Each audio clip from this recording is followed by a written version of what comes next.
Hi, I'm Shirley Turner. I'm the Director of Marketing at Hillcrest. And I'm Matthew Neely, President and CEO of Hillcrest. Thank you for joining us today. We have the opportunity to be on the celebration station with you at Leadingage Ca California. First, a little bit about our community. We celebrate in February of this year our 75th anniversary. It's a little strange doing that during COVID, but what a joy to be here. It was started by a local faith congregation, the Church of the Brethren, and it was intended to help care for the older members of their congregation and the surrounding community. And that mission has grown from a simple duplex in 1947 to a large community of 400 residents. But that's not the only thing we're celebrating. We're celebrating each other. And we're going to talk a little bit today about our DEI efforts with hope that we can encourage you to be creative in your communities too.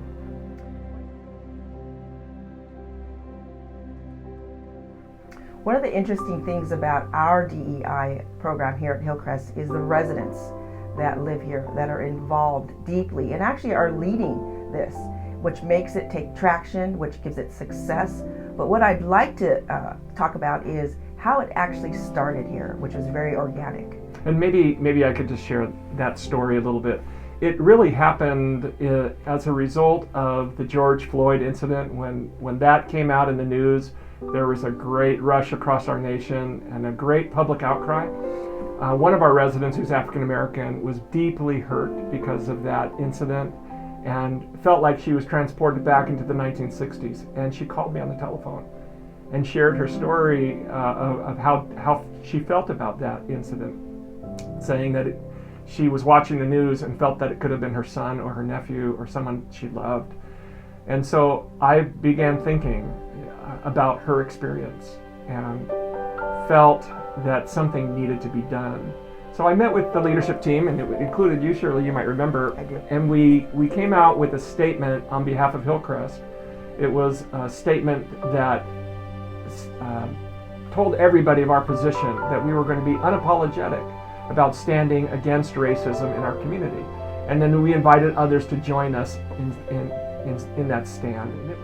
And what was interesting that came from that was the residents stepped up and said they wanted it to be stronger, and more robust. More robust is exactly that. But then it took off from there, and thus we started our own DEI program here. The first quarter we had LGBTQ. That's right, and it was from June to September of 2021.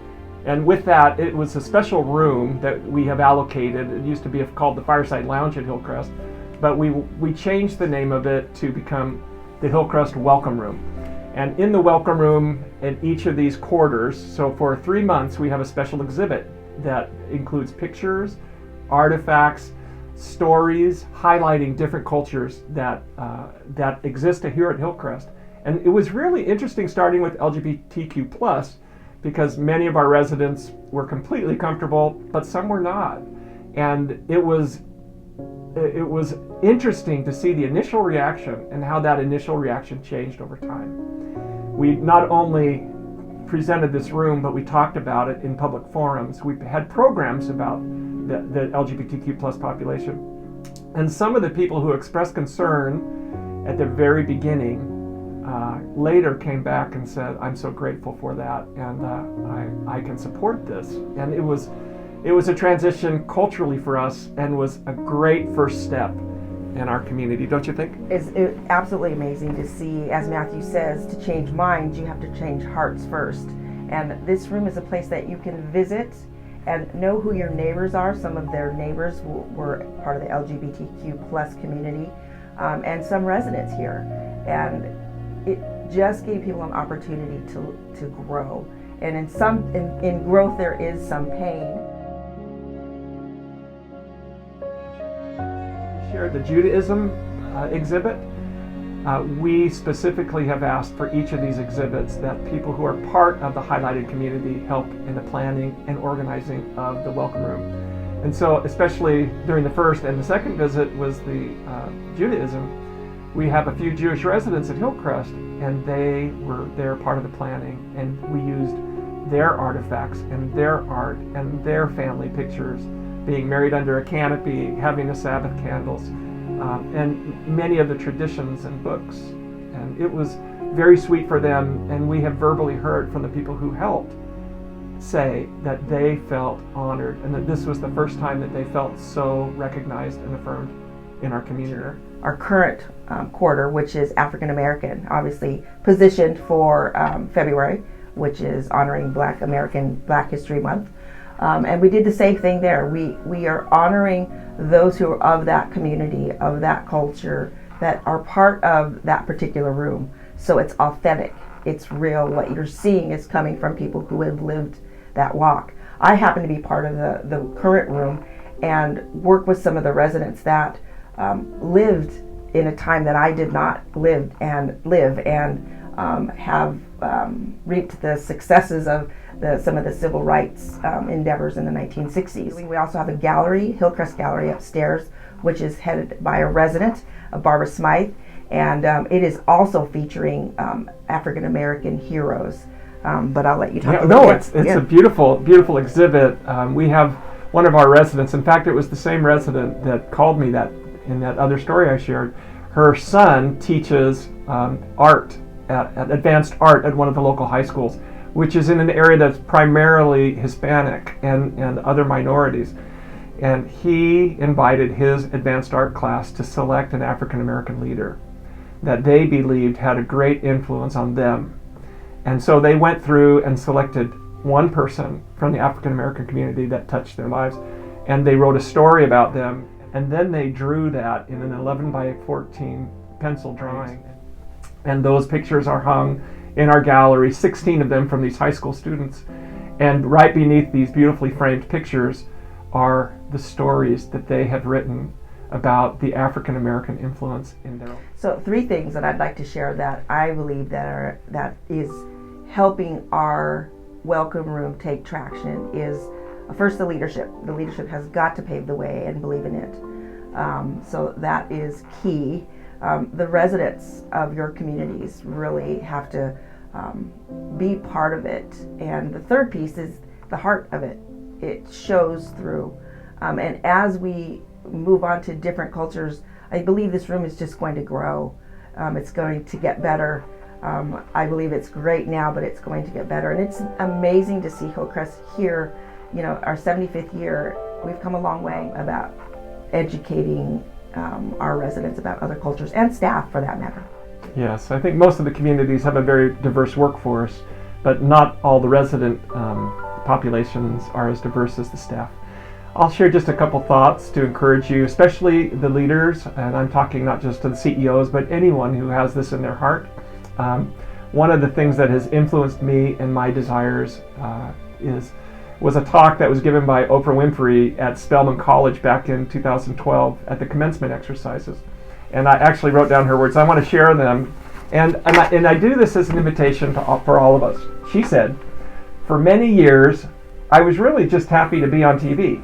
And people would stop and say, 'Oh, you're on TV.' And I would say, 'Yeah, I'm on TV. I like being on TV. It's a nice job.' Then I went back and I took a long look at what it was I was doing on TV and made a decision. That I was no longer just going to be on TV. But I was going to use TV as a platform, as a force for good, and not be used by TV. And I will tell you, my decision to make that significant change in the way I operated on television, using television as a service, changed my career exponentially. And so in my role as CEO, her message left me wondering, how am I using the platform that has been given to me? It truly is a gift. It is a gift to be of influence to others and to be placed in a position of trust, and to take that trust and to find new ways to do good. And DEI is one of those ways.